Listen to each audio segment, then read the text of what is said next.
ఈడో పెద్ద ఇలాఖాతా మాఫియా నడుస్తున్నదిరా.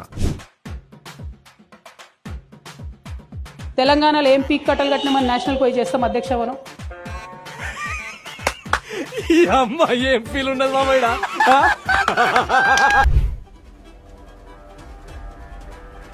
ఒక్కడు మిగిలాడు బీఆర్ఎస్ లా. వాళ్ళు ఇప్పుడు మీరు పదే పదే తీసుకున్న నాయకురాలు పేరుంది కదా, ఆమె కూడా బీఆర్ఎస్ ఉంటుందో లేదో నాకు డౌట్.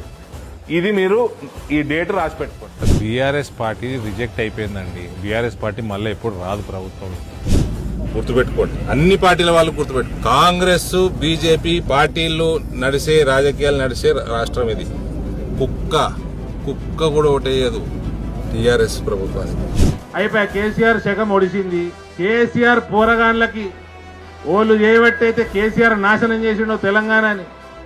ఆ పోరగాన్లకి కుక్క కూడా ఓటేయదని చెప్పిన ఫ్యూచర్ లో. కవితకి ప్రజలు కాదు, మనుషులు కాదు, కుక్కలు కూడా ఓటేయవు.